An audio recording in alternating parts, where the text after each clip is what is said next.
एक बंदा था, उसको ना बीमारी की वजह से ना अपना एक हाथ कटवाना पड़ा। तो वो अल्लाह ताला से ना बहुत गिले शिकवे करता था कि अल्लाह ताला मेरा ही क्यों, ये क्यों, कि मुझे मेरा ही क्यों हाथ काटना पड़ा। तो जब वो ना एक दिन कहीं से जा रहा था या वापस आ रहा था, वो उसने ना देखा कि वहाँ पे ना एक बंदा बैठा हुआ है जिसकी ना नाक पे एक मक्खी बैठी हुई है, और ना वो उसको ना उड़ाने की कोशिश कर रहा है, हिल रहा है और ना अपने बाजुओं को हिलाने की कोशिश कर रहा है, लेकिन उसके ना बाजू नहीं है ना।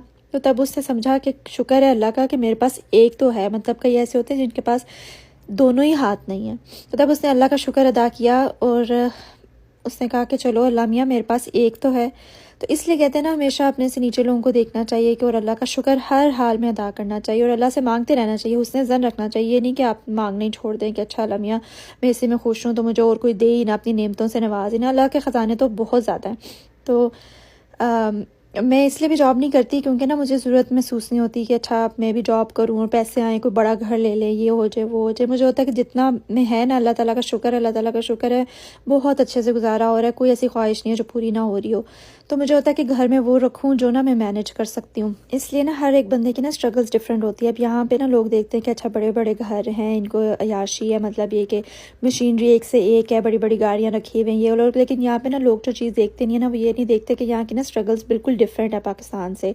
मतलब यहाँ पे ना आपके कोई हेल्पर नहीं आती, आपने सारे काम खुद ही करने, एक रोबोट की तरह बन के, चाहे जितनी अच्छी मशीन है लेकिन आपने ना सारा कुछ करना खुद है। लाइक एक बेडशीट भी आपको ना कोई और नहीं बदलेगा, क्या आपने ना वो भी खुद ही करनी है। तो और उसके अलावा जो सबसे बड़ा चैलेंज मुझे लगता है ना, वो बच्चों के लिहाज से है कि ना यहाँ पे ना जो स्कूल है ना, वहाँ पे पता नहीं क्या कुछ वो लोग पढ़ा रहे हैं। अब ये जो ना ट्रांसजेंडर, ये जो जेंडर चेंज करना, ये वहाँ पे पढ़ा रहे हैं कि इक्वल है, लड़का लड़की बन रही है, लड़की लड़का बन रहा है। तो मैं ना उस दिन एक स्टोर में गई, हॉबी लॉबी उसका नाम है। वहाँ पे ना एक लड़की थी, उसने ना बिल्कुल लड़कियों वाले कपड़े पहने हुए थे, जैसे जीन्स, और ना ऊपर शर्ट पहनी हुई थी और ना लंबे उसके बाल थे कंधों तक। उसने ना लेकिन जब मुंह दूसरी तरफ किया ना, कि मैं जिस तरफ खड़ी थी, मैं किसी सेक्शन में थी, क्राफ्ट वाले सेक्शन में, तो मैं देख के हैरान रह गई कि उसके ना पर्पल बाल थे। तो जैसा कि मैं बता रही थी कि ना उसके पर्पल बाल थे, तो उसका बैग थी उसकी मेरी तरफ, तो उसने हील वाली जूती भी पहनी हुई और ना बाल साइडों से नज़र आ रहे थे पीछे से कि ना पर्पल और पिंक मिक्स से बाल हैं। लेकिन ना जैसे उसने मेरी तरफ मुँह किया ना, जैसे मैं दूसरी तरफ जाने लगी तो मेरी नज़र उस पर पड़ी, तो वो ना उसने फुल मेकअप किया हुआ था और वो लड़का था। तो फला मुझे इतना उससे डर लगा, मैं फ़ौरन उस सेक्शन से निकल के, मैं अपनी सास के साथ गई हुई थी, अकेली भी नहीं थी। तो मैं उस सेक्शन से ना फटाफट निकली और मैं हैरान हो गई क्योंकि ना यहाँ के मसले ये हैं कि ये नहीं मैं कहती कि आप लोग को कि अब लोग कहेंगे कि अच्छा हम लोग आ जाएं तो हम लोग भी काम कर लेंगे, मशीनरी अब हम लोग भी यूज़ कर लेंगे, हमें कोई ज़रूरत नहीं हेल्पर की। लेकिन मैं सिर्फ ये आप लोगों के साथ ना शेयर कर रही हूँ कि यहाँ के जो मसले मसाइल हैं जो पाकिस्तान में नहीं लोगों को पता होते। मतलब अब कनाडा में इतना ज़्यादा ये हो गया, और अमेरिका के भी कई स्टेट्स में, कि इतना ज़्यादा ये पढ़ा रहे हैं स्कूलों में कि ना अक्सर लोग बच्चों को होम स्कूलिंग करा रहे हैं क्योंकि वहाँ पे ना ब्रेन वॉशिंग करा रहे हैं। अब मेरी अभी बेटी फर्स्ट ग्रेड में है, तो मैं उसका ना पूरा सिलेबस जब वो देते हैं तो मैं उनका देखती हूँ कि कोई ऐसी बात तो नहीं है जो वो ऐसी पढ़ा रहे हैं अभी से, क्योंकि यहाँ पे इतना लिबरलिज्म है कि हर चीज़ आपको खोल खोल के छोटी उम्र से बताने लग जाते हैं। तो ना ये चीज़ों का ध्यान इतना ज़्यादा रखना पड़ता है ना।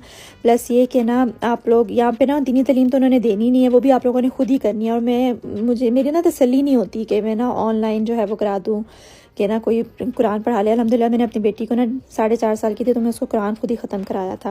वरना मैं यहाँ पे ये भी बता दूँ कि जितनी खाने पीने की वीडियोज़ है ना, ये मैं वक्तन फ़क्तन जो बनाई होती हैं उसके क्लिप्स हैं जो मैं घर पे ही बनाए होते हैं। लेकिन ना बाकी इवन जैसे पाकिस्तान में तो आप लोगों को टेंशन ही ना होते कि स्कूल गए वहीं से वो इंग्लिश भी सीखाएंगे, उर्दू भी सीखाएंगे, तो उनका ना इस मौसम में गुजारा हो जाएगा। लेकिन यहाँ पे ना उर्दू भी आप लोगों ने खुद ही सिखानी है क्योंकि वहाँ पे तो उन्होंने एक लफ्ज़ तक तो आप लोगों को सिखाना, सिर्फ इंग्लिश ही बच्चे बोलेंगे। और फिर पाकिस्तान में तो लोग बड़ी आसानी से कहते हैं बच्चों को उर्दू नहीं सिखाई, कि यहाँ पे आप लोगों ने बाकी दीनी तालीम है, कुरान है, वो खुद ही सिखाना है। मतलब ऑनलाइन कुछ लोग पढ़ाते हैं, ये भी नहीं कि आप लोग साथ वाली गली में बच्चे को छोड़ो, जैसे उत्तर पाकिस्तान में आपको कोई जानने वाला है तो आप कहते हैं कि चलो उसको रोज़ पढ़ा दिया करो। तो ऑनलाइन, ये ऑनलाइन से मेरी तसल्ली नहीं होती, लेकिन अक्सर लोग यहाँ पे पढ़वाते हैं। लेकिन मुझे होता है कि मैं खुद उनको टाइम दूँ। ये जो क्लिप है ना, इसमें थंडर स्टॉर्म आया हुआ है, तो वो मेरे कैमरे पे कैप्चर हुआ था, मैंने आप लोगों के साथ शेयर करती हूँ कि इतना शदीद आया था। यहाँ पे ना घर जो है वो लकड़ी के होते हैं ना, तो इतना घर भी ऐसे शेक कर रहा था, इतना मुझे डर लग रहा था ना। और ये जो रॉकिंग चेयर्स है ना, ये काफ़ी हैवी हैं, ये लाइक मेटल की हैं, लेकिन ये भी इतनी ज़ोर ज़ोर से खुद ब खुद हिल रही थी।